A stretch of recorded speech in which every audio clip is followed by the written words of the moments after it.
오늘 우리에게 주시는 하나님의 말씀은 기적의 시작은 믿음이다 하는 말씀입니다.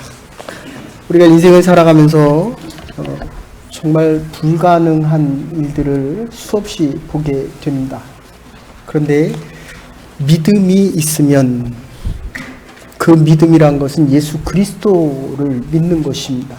예수 그리스도가 나의 구원자이시오 예수 그리스도만이 앉은 자를 일으켜 세울 수 있다는 것입니다. 오늘 본문에는 중풍병자가 일어나는 장면이 나오고 있습니다. 지금 전 세계가 너무 복잡합니다. 우리나라는 둘로 나누어져 있고 칠레라고 하는 나라는 지하철 타는 요금을 500원을 올렸습니다. 그랬더니 모든 사람들이 들고 일어나서 거의 100만 이상이 전국 곳곳에서 3,500원 하던 그 지하철 요금을 4,000원으로 올렸더니 100만 명 이상 되는 사람이 지금 정부와 싸우고 있습니다. 중국이란 나라는 또 중국 굴기, 요거 사실은 모택동이 마오쩌둥이 했던 겁니다. 대약진 운동. 그래서 실크로드로 나라를 하나로 묶습니다. 근데 거기까지는 좋은데 중국의 자본이 들어가고 나면 파키스탄도 그렇고 카자흐스탄도 그렇고 미얀마도 그렇고 나라가 중국에서 대준 그 자본을 가지고 집을 짓고 도로를 놓고 철도를 놓았더니 어느 순간인가 그 자본을 달라고 회수를 합니다. 못 주니까 이자를 더 높이 받습니다.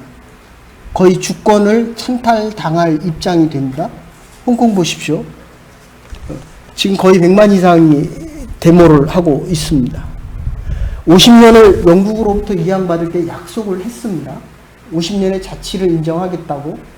근데 이게 20년도 안 됐는데 중국의 한 속국의 주로 이야기입니다.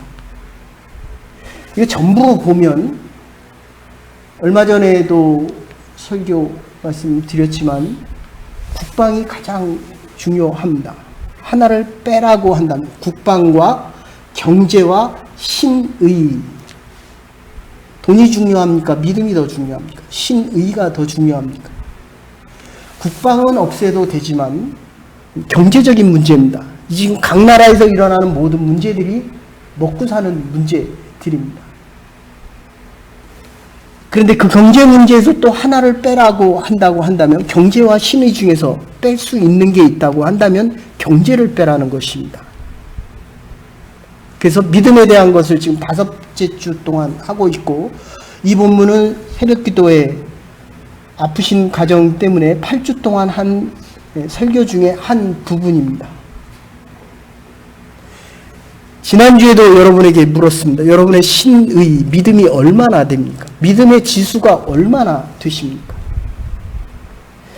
가시나무새라고 하는 노래도 있고 책도 있고 영화도 있습니다. 우리나라에서는 조성모가 부른 노래인데 황혼이 밤을 불러 달이 떠도 고독에 떨고 있는 가시나무새의 어둠이 안개처럼 흐르는 밤에 환생의 나래를 펴내.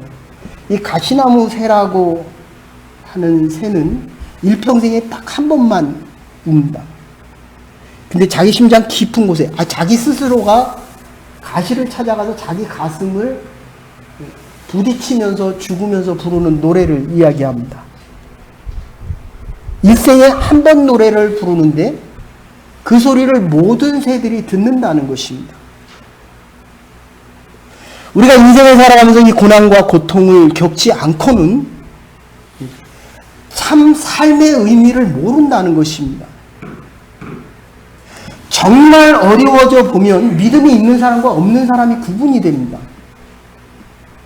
어렵기 때문에 믿음을 지키는 사람이 있지만 어렵기 때문에 내가 믿음이 있는 줄 알았는데 그 어려운 상황 속에서 이 신의 믿음이 안 지켜지는 겁니다. 중국에 대한 믿음이 안 지켜지는 겁니다. 나라의 대통령이 믿어지지를 않습니다. 나오는 사람마다 거짓말을 합니다. 그것도 장관이라는 사람들이 거짓말을 합니다. 내가 내 인생을 살아봤는데 내가 진실을 얘기할 때보다 위선적이고 거시지고 가식을 베푸는 이 모습이 더 많았다는 것입니다. 오늘 이 본문은 이렇게 끝납니다. 네가 누웠던 침상을 들고 가라고 하는 말이 더 쉬우냐, 아니면 네 죄 사함을 받았다라고 하는 말이 더 쉬우냐라고 마지막 결론을 이렇게 하고 끝내고 있습니다. 죄 사함은 내적인 것입니다. 침상을 들고 일어나는 것은 외적인 것입니다. 저와 여러분의 삶의 모습 가운데 외적인 것에 더 많은 관심을 가지고 살아갑니까? 아니면 죄사함에 받은 이 권세, 내가 지금 죽어도 하나님 앞에 갈 수 있고 정말 부족하지만 이 믿음 가지고 살아온 이 신앙의 고백 때문에 내가 하는 이 모든 일들을 정말 충성스럽게 하나님 앞에서 부족하지만 나의 최선을 다하고 살았노라고 이야기할 수 있느냐 하는 질문입니다. 오늘 지금 예수님께서 복음을 전하는 것입니다. 소리를 외치는 것입니다. 병자가 치유되면서 기적이 행해지면서 많은 사람들이 예수님 앞으로 나와왔습니다. 소문과 기적과 소문, 모이는 많은 군중들에게 그에게 예수 그리스도의 도를 가르치고 병자를 고치셨고 하늘나라의 진리를 가르치고 계시는 것입니다. 이 구원의 복된 소식을 많은 사람들이 지금 듣고 있는 것입니다.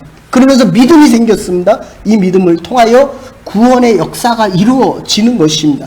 안진뱅이가 일어나고 중풍병자가 일어나는 이 역사 가운데 우리의 삶에, 그러면 서 있으면 땅입니다. 걸으면 길입니다. 중국은 만리장성을 쌓아서 진나라가 무너졌습니다. 로마는 길을 닦았습니다. 여러분이 작년에 서 있던 그 자리에 서 있으면 그건 땅입니다. 작년부터 믿음의 길을 이만큼 걸어왔습니다. 신앙의 역사고 신앙의 업적입니다. 저와 여러분들이 이 자리에서 내년 다시 예배 드릴 때는 믿음의 걸음을 성큼성큼 예수 그리스도와 하나님의 나라를 위하여 걸어갈 수 있는 믿음의 군사들이 되기를 주의 이름으로 축원합니다. 여기에 하나님의 역사가 시작되는 것입니다. 여기에 기적이 시작되는 것입니다.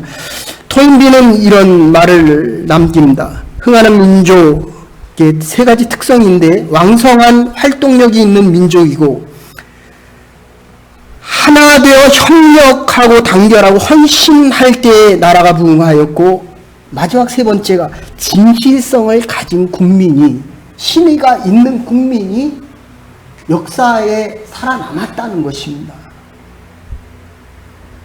우리에게 돈이 중요합니다. 경제적인 여건이 중요합니다. 필요합니다. 이민사회에서 살아남기 위해서 몸부림을 치고 이 경제적인 문제를 해결하려고 애를 쓰고 있습니다. 그런데 누군가가 나를 지켜주지 않으면 순식간에 넘어집니다. 그래서 국방력이 필요합니다. 그러나 이거보다 더 중요한 것은 신의라고 하는 것입니다. 그런데 이 신의를 믿음 있는 사람 만나면 믿음이 지켜져요. 직장에서 일을 하고 왔는데 내가 왜 이렇게 좌절하고 힘이 듭니까? 믿음 있는 소리를 못 들었습니다. 내 주위에 믿음 있는 친구가 없어요. 내가 만나는 사람들이 믿음이 없는 소리를 자꾸 합니다. 내가 그 사람의 소리를 듣고 있습니다. 교회에서 하나님의 믿음의 말씀을 들으면 내 믿음이 자꾸 커집니다. 하나님 신뢰적인 관계가 더 확실해집니다. 본드처럼 붙어버립니다. 근데 믿음이 없는 사람을 만나고 믿음이 없는 사람들과 살아가기 때문에 내 믿음이 지금 흔들리고 있다는 것입니다. 슈바이처에게 학위만 3개, 4개, 5개입니다. 근데 아프리카로 가잖아요. 람바네레로 떠날 때 사람들이 물어봅니다. 아니, 당신같이 이렇게 위대한 사람이 왜 아프리카로 갑니까? 아주 시퍼하게 얘기합니다. 내가 이제 오래 살아보니까 이게 다 하나님이신 은혜요, 예수 그리스도로부터 받은 빚이라는 거예요. 빚을 갚기 위하여 간다는 겁니다. 이게 믿음 있는 사람들의 신앙의 고백입니다. 칼빈은 내가 10개의 바다를 건너서라도 교회가 하나 되고 성도가 협력하는 일이 있다고 한다면 나는 어디든지 가겠다는 겁니다. 우주선 아폴로 11호가 달에 갈 때에 부속품이 400만 개입니다. 20만 개의 공장에서 그 우주선 하나 만든 거예요. 저 여러분들이 믿음을 지키기 위해서 믿음의 형제가 없으면 내가 믿음이 생기질 않는다는 겁니다. 믿음이 있어도 믿음이 없는 사람을 만나면 있었던 믿음마저도 사라지게 된다는 겁니다. 과거에는 믿음이 있었던 것 같습니다. 근데 지금 믿음이 없어요. 살아간 삶을 뒤돌아보니까 믿음 있는 사람을 만난 적이 없습니다. 내 주위로부터 믿음의 사람들이 내가 믿음이 없어서 자꾸 떠났다는 거예요. 여러분들 주위에 지금 믿음에 있는 사람이 얼마나 됩니까? 많습니까? 나는 믿음의 사람. 내 주위에 믿음의 사람이 없습니까? 내가 믿음이 있는 줄 알았는데 믿음이 없어요. 전도서 4장 9절에서 10절까지 두 사람이 한 사람보다 나음은 저희가 수고함으로 좋은 상을 얻을 것임이니라. 혹시 저희가 넘어지면 하나가 그 동물을 붙들어 일으키려니와 홀로 있어 넘어지고 붙들어 일으킬 자가 없을 때는 화가 있으리로다. 하나보다는 둘이 낫습니다. 둘보다는 넷이 낫고요. 넷보다는 열이 낫고 열보다는 백이 더 많다는 겁니다. 믿음이 많을수록 내가 믿음을 지켜나가고 있다는 것입니다. 저는 옛날에 이게 참 이상했어요. 왜 믿음을 그렇게 강조할까? 왜 믿음이 있다고 하는데 그 사람은 믿음이 있는 삶을 살아가지 못할까? 아니에요. 벌써 믿음이 없는 사람이었어요. 이제 제 믿음이 보여요. 이제 60을 살고 보고 이제 하나님 앞에 갈 준비를 하니까 이 믿음이 보이더라는 거예요. 믿음이 있는 줄 알았는데 그 사람은 믿음이 없어요. 제가 오늘 아침에 오기 전에 주일날 아침에는 페이스북을 안 보는데 어쩌다가 이렇게 봤는데 제 멘토 목사님 소망교회 담임하다가 지금 16년 만에 리타이어 하셨는데 그분이 아픈 심정을 올리셨다고. 내가 나에 대한 이야기를 처음 한다. 변명을 처음 한다. 대형교회라고 비판하는 현재 한국의 사회에 대해서 너무 아파하고 힘들어해서 페이스북에 올린 거를 제가 읽고 왔습니다. 여러분들 믿음 없는 사람은 믿음이 있는 일을 해도 그게 믿음이 없이 보여요. 내가 믿음이 없어서 내가 믿음이 있는 줄 알고 했는데 그게 믿음이 없는 일이에요. 하나님 앞에서 하나님의 사람답게 하나님의 말씀을 듣고 하나님 앞에서 기도할 때만이 믿음이 생기는데 믿음의 사람 주위에는 믿음의 사람이 있습니다.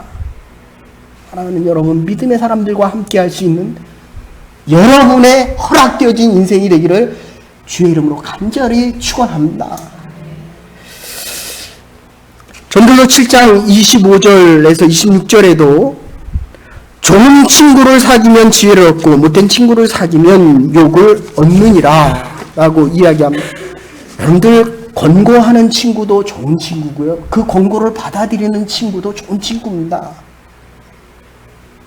믿음의 말을 할 수 있는 사람이 내 주위에 없잖아요. 믿음의 권고를 해주는 사람이 없어요. 그러니까 내가 좋은 믿음의 말을 할 사람이 없다니까요.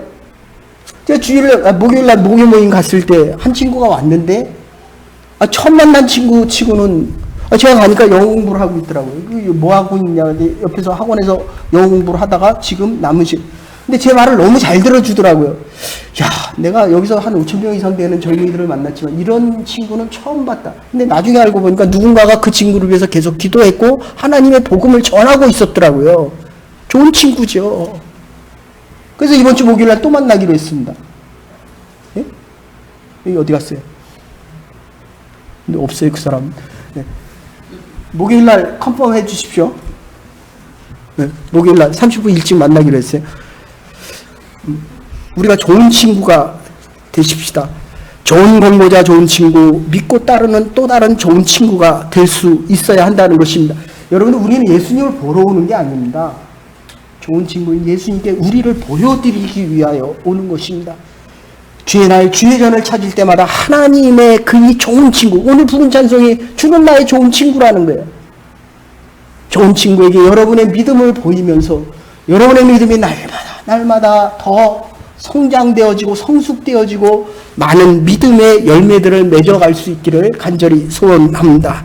그래서 두 번째 보시면 행동하는 믿음입니다. 이 친구들의 믿음은 이 이적이 나타나는 주관적인 근거는 믿음이지만 객관적인 근거는 십자가입니다.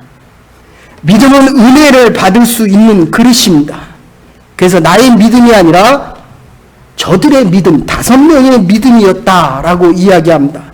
이 믿음에 대해서 두 번째로는 행동적인 믿음이었다라고 이야기합니다. 간절히 바라고 소원하면 강한 열망은 그 순간에 머무르는 것이 아니라 이 열정과 갈망이 강하면 가지요. 앞으로 가지요.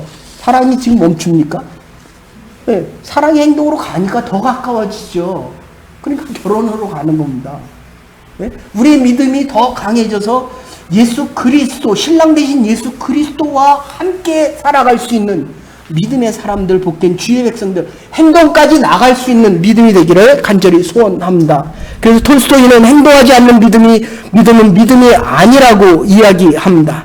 믿음은 반드시 행동이 따라갑니다. 낙엽이 떨어지잖아요. 이제 겨울 올 거 알잖아요. 겨울에 눈이 쌓여서 녹았어요. 이제 봄이 올 거를 아는 겁니다. 우리의 행동 속에는 지금 현재를 보면서 미래에 하나님께서 하실 일들을 볼 수 있다는 것입니다. 그리고 세 번째로는 장애물도 극복해 나갑니다. 예수님 앞에 나왔는데 예수의 말씀을 듣고 기적을 보기 위해서 왔는데 그날따라 사람이 많았어요. 근데 뚫고 갑니다. 교회 나오려고 하는데 일할 게 많잖아요. 출근하라고 하잖아요. 커스터머들이 많이 옵니다. 그걸 뚫고 나가는 것이 믿음입니다. 여러분의 장애를 뚫고 나갈 수 있는 믿음의 사람들기를 간절히 소원합니다. 그리고 이들은 기분을 뜯어냅니다. 손해를 꺼려하지 않았습니다. 그리고 기회를 포착합니다. 주님을 만나기만 하면 주님 앞에 가까이만 갈 수 있다면 지금 어떠한 손해가 있더라도 내가 감수하겠다는 겁니다. 주님에게 조금만 더 가까이 가서 주님을 만날 수만 있다면 어떠한 희생이 있더라도 지금 이 순간 만나지 못하면 만날 수 없기 때문에, 그죠? 어디를 가요, 가기는? 지금 내가 하나님을 만나야 돼요. 하나님을 만나야 더 행복한 가정을 위해 준비해야 된다는 겁니다. 어떤 손해가 돼도 주 앞에 나올 수 있어야 한다는 것입니다. 그래서 이 세 번째 결론적으로 이렇게 얘기합니다. 소자야 내 죄사함을 받았느니라. 요한복음 9장 1절에 보면 하나님이 하시는 일을 나타내고자 할 때, 그러니까 이 죄가 있으면 병에 걸릴 수도 있지만 병에 걸렸다고 다 죄는 아니라는 것입니다. 목요일날 죄에 대해서 시편 51편 7개의 참회 시간인데 시편 51편을 하면서 이런 얘기했어요. 머리가 복잡하죠. 죄가 있으면 머리가 복잡해집니다. 플러스 법칙이에요. 근데 마이너스 법칙이 되면 죄가 있으면 힘이 빠져요. 믿음의 사람은 자꾸 힘이 생깁니다. 곱하기 법칙에 가면 10 더하기 10은 20이잖아요. 10 곱하기 10은 100입니다. 100 더하기 100은 200인데 100 곱하기 100은 만이에요. 죄를 범하고 나면, 제가 20살 때 군대에서 다치고 났는데 마취가 깼는데 얼마나 아픈지 온몸이 다 감당할 수 없을 정도로 아프더라고요. 죄에서 깨어나면 감당이 안 돼요. 죄에 취한 사람이 죄에서 깨어나면 정신을 못 차립니다. 그 정도로 아픕니다. 죄에 또 하나의 법칙이 있다고 한다면 나누는 법칙입니다. 결혼하려고 하는 사람과 마음이 자꾸 나눠집니다. 교회에 오면 혼자 놀아요. 그리고 다른 사람의 마음을 자꾸 분리시킵니다. 가정에서 남편과 분리돼요. 나눠지는 겁니다. 나눠지는 것. 이게 나눔의 법칙입니다. 여러분, 이 교회는 너와 내가 하나 되어서 예수 그리스도의 십자가 위에 세워지는 교회입니다. 하나 되는 교회입니다. 여러분의 삶이 여러분과 함께하는 지체들이 여러분의 가정이 그리스도 안에서 하나가 되어 하나님의 역사를 이루어갈 수 있기를 간절히 소원합니다. 11절에 보시면 7절에 보시면 하나님 한 분에는 누가 능히 죄를 사하겠느냐. 9절에 내 침상을 들고 걸어가라. 내적인 것과 외적인 것이 어느 것이 더 쉽겠느냐. 9절에 어느 것이 더 쉽겠느냐. 10절에 보시면 인자가 땅에서 죄사하는 권세가 있는 줄을 너희가 알게 하려 하심이라. 11절에 일어나 내 상을 가지고 집으로 돌아가라. 우리는 모든 사건 속에서 하나님의 사랑을 체험할 수 있어야 합니다. 이것이 내 죄를 사하시는 증거요, 하나님의 자녀된 증거입니다. 하나님께서 이 세상을 이처럼 살아가사 독생자를 주셨기 때문에 이 기쁜 소식에 감격하며 살아갈 수 있어야 합니다. 12절에 보시면 이 사건을 본 모든 사람들이 영광을 하나님 앞에 돌렸느니라. 우리가 살아가는 모든 삶 속에 어떤 사건이든 어떤 기적이든 어떤 일들이건 하루 하는 일들 속에서 하나님의 영광을 드러낼 수 있는 믿음의 사람들의 기적의 사건이 되기를 주의 이름으로 축원합니다. 이게 하나님의 사건이에요. 살기는 내가 살지만 하나님이 생명을 주셨다니까요. 주일날 예배드리러 내가 왔지만 하나님이 생명을 주셔서 지금 오늘 이 자리에 저와 여러분들이 예배를 드리고 있다는 것입니다. D.L. 무디의 소리가 있습니다. 죄 소리는 큽니다. 그러나 용서의 소리는 더 크다고 이야기합니다. 우리가 살아가면서 병의 소리가 있을 수도 있습니다. 그러나 사랑의 치료의 소리는 더 큽니다. 불행의 소리가 크지만 행복의 소리는 더 큽니다. 실패의 소리를 납니다. 그러나 성공의 소리는 더 크게 들립니다. 패배의 소리가 납니다. 그러나 승리의 소리는 더 크게 들립니다. 저주의 소리보다 축복의 소리가 더 크게 들립니다. 우리 삶에 있는 아픔과 고통의 소리보다도 오늘 예수께서 우리에게 주시는 이 복음의 복된 소식을 가지고 이 세상을 넉넉히 이기며 믿음의 사람으로 살아갈 수 있는 복된 주의 백성들이 되기를 주의 이름으로 축원합니다. 사랑과 은혜가 많으신 하나님, 오늘도 주의 전에 모여 하나님 앞에 나와 예배드리는 주의 백성들에게 한없는 어려움과 고난 속에서도 복된 축복의 소리를 들으며 믿음으로 승리하며 살아갈 수 있는 주의 백성들이 될 수 있도록 은혜와 긍휼을 베풀어 주시옵소서. 오늘도 패배 소리 속에, 우리의 인생의 패배 속에 좌절하고 낙심하지만 이 자리에서 주의 복음의 소식이 들려 승리의 소식 속에 승리의 복된 소식을 선포하며 살아갈 수 있는 내 침상을 들고 걸어가라. 누웠던 이 자리를 믿음으로 들고 주 앞에 더욱더 다가갈 수 있는 부름받은 주의 백성들과 믿음의 승리자들이 될 수 있도록 은혜 내려 주시옵소서. 감사드리옵고 예수님의 이름으로 기도 올리옵나이다.